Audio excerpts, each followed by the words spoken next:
Olá a todos, e bem-vindos ao nosso canal. Hoje, vamos embarcar numa jornada épica, através dos mares, seguindo os passos de um dos maiores exploradores da história, Vasco da Gama. A sua viagem lendária não só mudou o mapa do mundo, mas também redefiniu o comércio, a cultura e o próprio conceito de exploração. Estão prontos para zarpar? Então, vamos lá. No final do século XV, a Europa estava em plena efervescência. As especiarias do Oriente, como pimenta, canela e cravo da Índia, valiam mais do que ouro, mas as rotas terrestres tradicionais eram longas, perigosas e controladas por intermediários que inflacionavam os preços. Portugal, uma nação de navegadores corajosos, sonhava com uma alternativa, uma rota marítima direta para a Índia, contornando a África. Este era um desafio monumental, cheio de perigos e incertezas. Muitos acreditavam ser impossível. Foi neste cenário que surgiu a figura de Vasco da Gama. Nascido por volta de 1469, em Sines, numa família da pequena nobreza, Vasco da Gama tinha a reputação de ser um homem determinado, um líder nato e um navegador experiente. Tinha a confiança do rei Dom Manuel I, que via nele a pessoa ideal para liderar esta missão que poderia definir o futuro de Portugal. A tarefa era clara: encontrar o caminho marítimo para a Índia e estabelecer laços comerciais diretos. No dia 8 de julho de 1497, a expedição de Vasco da Gama partiu do Tejo, em Lisboa. A frota era composta por 4 navios: a São Gabriel, comandada pelo próprio Vasco da Gama; a São Rafael, liderada pelo seu irmão Paulo da Gama; a Berre, uma caravela mais leve e rápida, e um navio de mantimentos para apoiar a frota. A tripulação, com cerca de 170 homens, estava ciente dos perigos. Tempestades, doenças e o desconhecido eram apenas alguns dos desafios que os esperavam. A primeira parte da viagem foi relativamente conhecida. Eles seguiram a costa africana,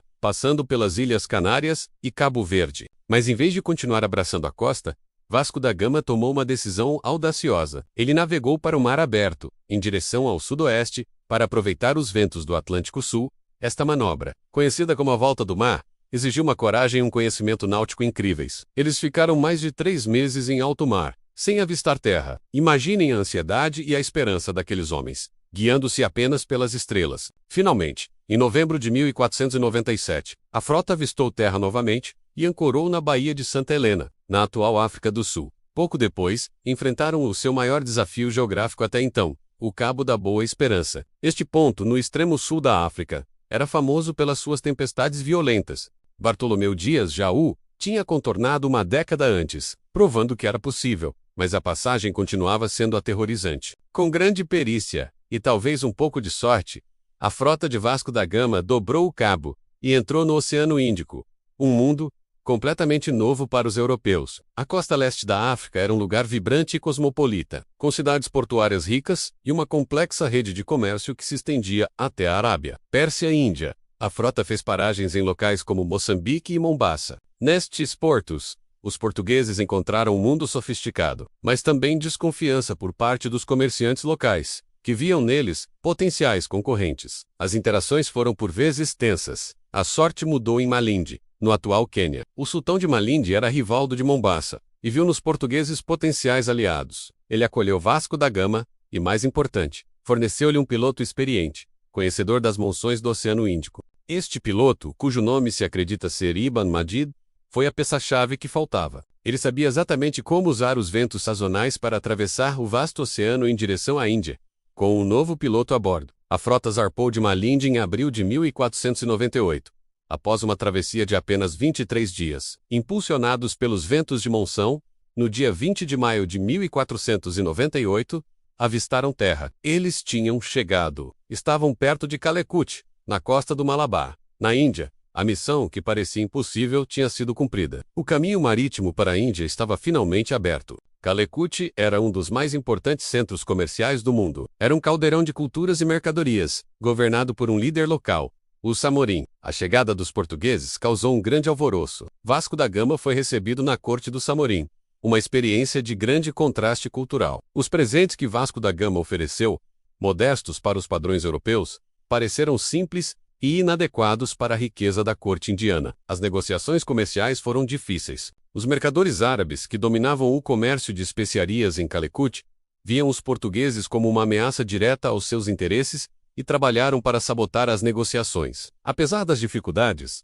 Vasco da Gama conseguiu obter uma quantidade de especiarias, o suficiente para provar o sucesso da sua viagem. Mais importante, ele conseguiu uma carta do Samorim para o rei de Portugal, abrindo a porta para futuras relações. Após cerca de 3 meses em Calecut, em agosto de 1498, Vasco da Gama decidiu que era hora de voltar. A viagem de regresso foi muito mais dura do que a de ida. Eles partiram na altura errada, contra os ventos de monção. A travessia do Oceano Índico, que levou 23 dias na ida, demorou quase 3 meses na volta. A comida começou a escassear e a tripulação foi devastada pelo escorbuto, uma doença terrível causada pela falta de vitamina C. Muitos homens não sobreviveram. A frota, reduzida e com a tripulação exausta, finalmente contornou o Cabo da Boa Esperança novamente e chegou à costa africana. Durante a viagem, o navio São Rafael teve de ser abandonado e queimado por falta de tripulação para o operar. O irmão de Vasco da Gama, Paulo da Gama, que comandava o navio, estava gravemente doente e acabou por falecer nos Açores, já perto de casa. Em setembro de 1499, mais de 2 anos depois de terem partido, os navios Berrio e São Gabriel chegaram finalmente a Lisboa, com poucas semanas de diferença. Dos cerca de 170 homens que partiram, apenas cerca de 55 regressaram. As perdas humanas foram imensas, mas a missão foi considerada um sucesso estrondoso. Vasco da Gama foi recebido como um herói nacional. Ele tinha feito o que ninguém antes conseguira. A carga de especiarias que trouxeram, mesmo sendo pequena, cobriu várias vezes o custo da expedição. Mas o verdadeiro valor da viagem não estava naquela carga. Estava na abertura de uma nova era. A descoberta da rota marítima para a Índia transformou Portugal numa potência global. Nos anos seguintes, os portugueses estabeleceram uma série de feitorias e fortes ao longo da costa africana e asiática, criando um vasto império comercial. O monopólio veneziano e árabe sobre o comércio de especiarias foi quebrado, e Lisboa se tornou o novo centro do comércio mundial. A viagem de Vasco da Gama é um testemunho incrível da coragem humana, da perseverança e da sede de conhecimento. Foi um ponto de virada na história que conectou o Oriente e o Ocidente de uma forma nunca antes vista, moldando o mundo em que vivemos hoje. As suas consequências foram vastas e complexas, desencadeando séculos de intercâmbio cultural, comercial e tecnológico entre continentes. É uma história que nos lembra que, por vezes, os maiores feitos da humanidade nascem de sonhos audaciosos e da vontade de navegar para além do horizonte conhecido. A jornada de Vasco da Gama não foi apenas uma viagem através dos oceanos, mas uma viagem que expandiu os limites do mundo conhecido. E assim concluímos a nossa viagem de hoje. Espero que tenham gostado de explorar esta história fascinante conosco. O que acharam mais impressionante na saga de Vasco da Gama? Deixem os seus comentários abaixo. Vamos adorar ler as suas opiniões. Não se esqueçam de deixar um like, se gostaram do vídeo, e de se inscreverem no canal para mais aventuras históricas como esta. Obrigado por assistirem, e até a próxima.